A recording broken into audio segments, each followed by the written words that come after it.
Hello, അപ്പോൾ ഞാനിന്നൊരു spiral potato ആണ് ഉണ്ടാക്കുന്നത്. അപ്പോൾ ഞാനിതാ ഈ ഒരു സ്പൈറൽ പൊട്ടാറ്റോ സ്ലൈസർ വാങ്ങിയിട്ടുണ്ട്. അപ്പോൾ ഇത് ഞാൻ ടേബിളിൽ ഫിക്സ് ചെയ്തിട്ടാണ് നമുക്കിത് ചെയ്യേണ്ടത്. ഇതാ ടേബിളിൽ ഫിക്സ് ചെയ്യുമ്പോൾ തന്നെ ഇത് 2 പീസായി. ഇനി ഒന്നും ചെയ്യാൻ പറ്റില്ല. അപ്പോൾ 2 പേര് അപ്പുറം ഇപ്പുറമൊക്കെ പിടിച്ചാൽ നമുക്ക് ചെയ്യാൻ പറ്റുമായിരിക്കും. പക്ഷേ ഇപ്പോൾ ഇവിടെ ആരുമില്ല, ഞാൻ ഒറ്റയ്ക്കേ ഉള്ളൂ. അതുകൊണ്ട് തന്നെ എനിക്കിതിൽ ആക്കാൻ പറ്റില്ല. അപ്പോൾ ഇതാ ഞാൻ പൊട്ടാറ്റോ എടുത്ത് അതിൻ്റെ തൊലിയൊക്കെ കളഞ്ഞെടുത്തിട്ടുണ്ട്. അപ്പോൾ ഞാനിതാ സ്ലൈസ് ചെയ്തെടുക്കുകയാണ്. ഇതുപോലെ തിന്നായിട്ട് സ്ലൈസ് ചെയ്തെടുക്കാം. അപ്പോൾ ഈ ഒരു പൊട്ടാറ്റോ സ്ലൈസർ വാങ്ങുന്നുണ്ടെങ്കിൽ ഒന്ന് ആലോചിച്ച് വാങ്ങിയാൽ മതി.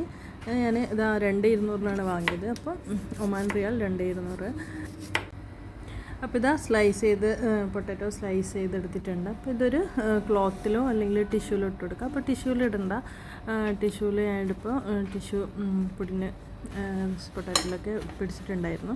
അപ്പോൾ ടിഷ്യൂലിടാതെ ക്ലോത്തിലിടാം.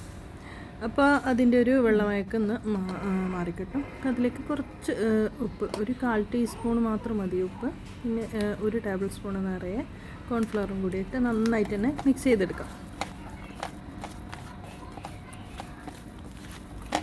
നന്നായിട്ട് മിക്സ് ചെയ്തെടുത്ത് ഇനിയിപ്പോൾ റെസ്റ്റ് ചെയ്യാനൊന്നും മാറ്റി വെക്കണ്ട. ഡയറക്റ്റ് നമുക്ക് എണ്ണയിലിട്ട് ഫ്രൈ ചെയ്താൽ. അപ്പോൾ ഞാനിതാ സൺഫ്ലവർ ഓയിലാണ് ഫ്രൈ ചെയ്തെടുക്കുന്നത്. ഓയിൽ നന്നായിട്ട് തന്നെ ചൂടായ ഓയിൽ ഇട്ടിട്ട്, അപ്പോൾ ഇതുപോലെ ഓരോ പീസായിട്ട് ഇട്ട് കൊടുക്കുന്നത് വേർതിരിച്ച് കിട്ടാൻ വേണ്ടിയിട്ടാണ്. അപ്പോൾ എല്ലാം കൂടി ഇട്ട് നല്ല ഹൈ ഫ്ലെയിമിലിട്ട് തന്നെ നമുക്കിതൊന്ന് ഫ്രൈ ചെയ്തെടുക്കാം. അപ്പോൾ നമ്മുടെ സ്പൈറൽ പൊട്ടാറ്റോനേക്കാളും നല്ല ടേസ്റ്റ് ആയിട്ട് നമുക്കിത് കിട്ടി. അപ്പോൾ ഇതിലേക്ക് നമുക്കിനി സോസും ടൊമാറ്റോ സോസോ അല്ലെങ്കിൽ ക്രീം ചീസോ ഒക്കെ ചേർത്ത് കഴിക്കാം. അപ്പോൾ നല്ല ക്രിസ്പി ആയിട്ട് തന്നെ കിട്ടിയിട്ടുണ്ട്. ഇതിൻ്റെ ടേസ്റ്റ് നമ്മുടെ ഫ്രഞ്ച് ഫ്രൈസിനേക്കാളും കുറച്ചുകൂടി അടിപൊളിയാണ്. അപ്പോൾ നമുക്ക് കുട്ടികൾക്ക് ഉണ്ടാക്കി കൊടുക്കാം. നല്ലൊരു ചിപ്സാണ്. അപ്പോൾ അടുത്ത വീഡിയോയുമായി കാണുന്നവരേക്കും ബൈ.